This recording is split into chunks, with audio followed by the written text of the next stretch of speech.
when debris is reaching its tipping point. By 2011, the volume of abandoned rocket shattered satellites and missile sharpening in the Earth's orbit is reaching its tipping point, and now threatening the $250 billion space services industry. Debris could threaten the lives of astronauts and space shuttles or in the ISS. This shows that single collision could threaten communities and lives. 2. The U.S. has the wrong stance with space debris. America 2011. Forecast the wrong field commission noted the threat of the United States and its allies in and from space did not command the attention it merits. Rather than thinking about space debris in terms of its overall increased amount of man-made material in space, we must look at the space debris in terms of considerable risk that it poses for national security. This shows that status quo efforts to mitigate space debris are insufficient.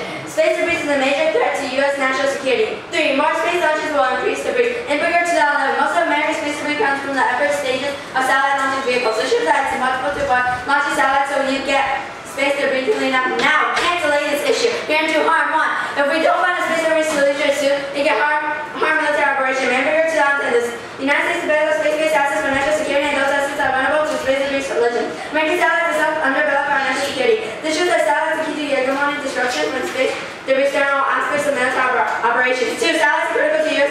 leadership. Rosenberg 2011. America is the most powerful country in the world, in part because we control the sky. Satellites are in part because they keep us in. This shows that if we don't play the space debris, it will damage our satellites and take our leadership away. 3. Loss of hegemony results in nuclear war. Creating 2007, the joint status and influence among these ambitious nations, would-be nations, is a second defining feature of the new post-Cold War international system. America's predominance prevents these rivalries from intensifying. It's regional as well as its global predominance, with the United States to diminish its influence. This shows that U.S. loses their satellite leadership and there will be nuclear war. 4. Loss of satellite capability will cripple the U.S. military and collapse the global economy. Goldman Sachs says, nothing should rely on space more than the United States. A widespread loss of space capabilities will provide disastrous for American military security and civilian welfare. This shows that U.S. relies on space a lot, so loss of satellites will cripple the U.S. economy and military. 5.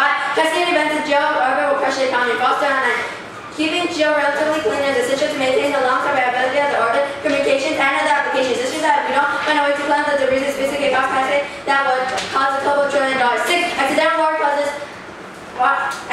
escalates and causes extinction. Phillips and Starr 2004. The disaster of accidental war, nuclear war has not happened yet. It should not be taken as reassuring. This shows that single launch of nuclear weapons at a false point will result in nuclear war, and that can cause extinction. With these amount, we the furnace after the bomb plan. The United States federal government should substantially increase its removal of orbital debris in space beyond the Earth's atmosphere. 371 unilateral action is necessary. Until 2010, space debris mitigation has also encountered adversion in international forum. Space debris removal systems can take decades to develop and deploy through international partnerships due to many interdisciplinary challenges they face.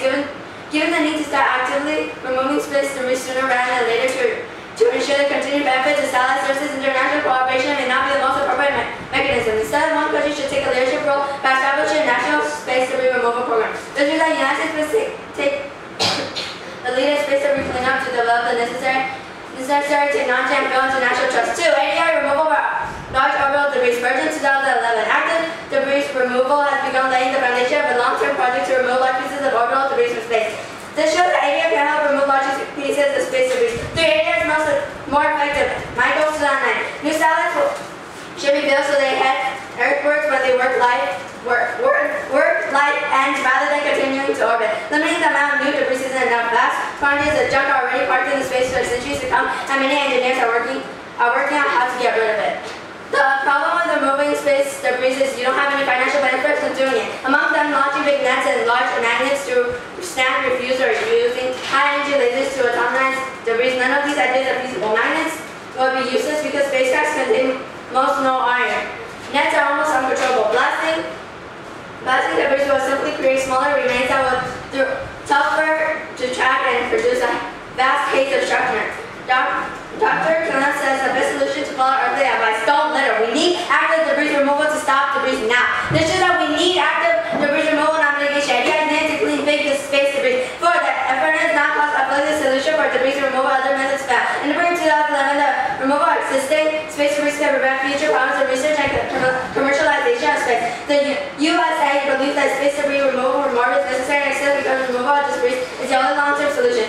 Adding extra fuel to satellite, however, will increase the launch cost due to an increase in total mass. The only cost-effective option is to move defunctuated geo satellites into graveyard orbits for dead Geo satellites can move and stay until requested technology is developed to collect them. This solution would require the satellite to have and save enough fuel to accomplish and the transfer, and the additional fuel would also increase the launch cost. This shows that the burner plans the only effective way to solve the space race. 5. The ISS can be useful when tracking something 37 meters or more. Taylor 2007. The fundamental challenge is understanding the dangers of overall debris and being able to mitigate these dangers and understand where the debris is located. The problem requires a 3-step solution. 1. The debris should be tracked. 2. The data collected should be made available. 3. The data must be transformed into useful predictive tool for satellite operators. This shows that U.S. has the best system for monitoring and cataloging space debris. 6. Active debris removal technology works. Pearson et al. 2010. EDDE is a low-cost solution for LEO space debris removal. EDDE can affordably remove nearly all the 2,465 objects are more than 2 kilometers that are 500 to 2,000 kilometer orbits. There are more than 99% of the total mass collision area of debris generation potential LEO. This shows that EDDE can eliminate nearly all the low Earth orbit debris in 7 years. 7. Lasers, the best way to get rid of debris. Campbell 2000. The use of space is a vital for future economic, political value to have orbital debris. Spacecraft raises important economic questions. Currently, there are significant quantities of orbit debris in all sizes, altitude, and inclination.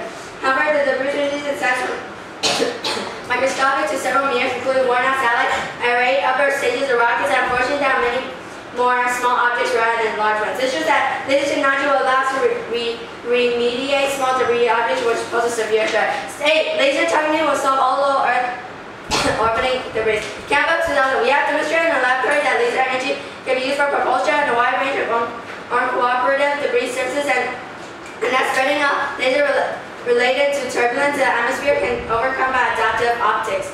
This shows that the laser space debris remover can help solve low Earth orbit debris. And partner will extend my advantages into AC. Please vote affirmative. Thank you.